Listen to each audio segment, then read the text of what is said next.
চক্ষু হারিয়েছে, অনেকে পঙ্গু হয়েছে।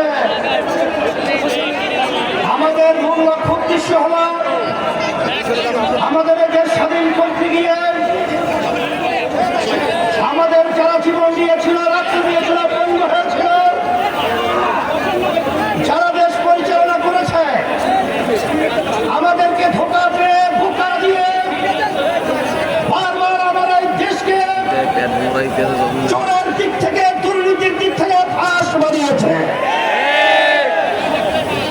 আমাদের সন্তানগুলো মায়ের কোল হারা করেছে, লক্ষ লক্ষ মানুষকে মিথ্যা কেসের মাধ্যমে তাদের সংসারকে বিরান করেছে, ধ্বংস করেছে। আমাদের মেহন বিকাশ এত শীত করে যে সম্পদ অর্জন করেছিল দেশের জন্য, ওরা ক্ষমতার চেয়ারে বসে আমাদের দেশের টাকাগুলা বিদেশে পাচার করে বেগম পাড়া তৈরি করেছে। এখন কথা পরিষ্কার, যারা নাকি ক্ষমতা তৈরি রয়েছেন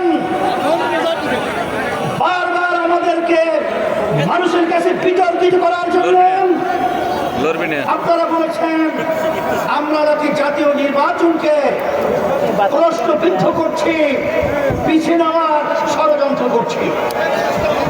কিন্তু মাঠের দিকে চেয়ে দেখেন, আমরা জাতীয় নির্বাচনের জন্য প্রস্তুত হয়েছি এবং দেশকে রক্ষা করার জন্য, মানবতার কল্যাণ মুক্তির জন্য আমরা যে 5 দফা দাবি নিয়ে মাঠে নেমেছি, সেই 5 দফা বাস্তবায়নের জন্য আজকে বাংলাদেশের আপামর জনতা তারা আজকে রাজপথে চলে এসেছে। এর মাধ্যমে তুমি দলকে 12 নম্বর 20 নম্বর সিগন্যাল দিচ্ছি। এই সিগন্যালের মাধ্যমে ক্ষমতা প্রেমিকরা বাংলার জমিন থেকে উৎখাত হবে, বাংলার জমি থাকতে পারবে না ইনশাআল্লাহ। সাথে সাথে আজকে আমরা ও ভাই যে অনেকে কিন্তু আমার কাছে কিন্তু অনেক খবর চলে এসেছে, আপনারা কিন্তু ফেব্রুয়ারি নির্বাচনের ব্যাপারে হিসাব নিকাশ আপনারা মিলিয়ে রেখেছেন। আপনাদের পায়ের নিচের মাটি সরে গেছে। এখন নির্বাচনকে পিছু নেওয়ার জন্য আপনারাই ষড়যন্ত্র করতেছে। এই সিগন্যাল কিন্তু আমাদের কাছে এসে গেছে, কিন্তু ভালো করে জেনে রাখেন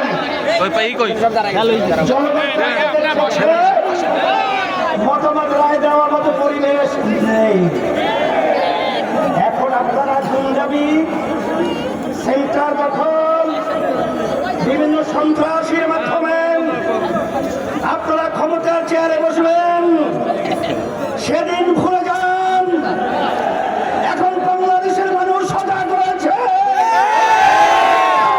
বাংলাদেশের সম্পদ আর গুন্ডামি চুরি করে, ডাকাতি করে আর বিদেশের দাবিদারদের প্রভুদের কাছে দেওয়া যাবে না।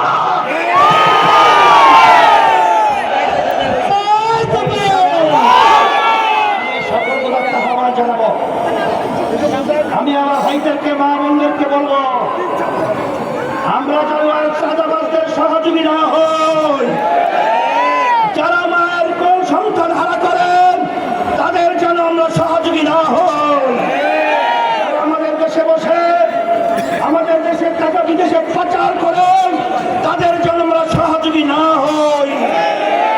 এই আহ্বান, এই অনুরোধ, এই লক্ষ্য সামনে রেখে আপনাদের আজকে এই সুন্দর পরিবেশ এবং মহা সমাবেশকে যে আপনারা আজকে সমাবেশকে পরিণত করেছেন, সকলকে ধন্যবাদ জানাচ্ছি আয়োজকদেরকে।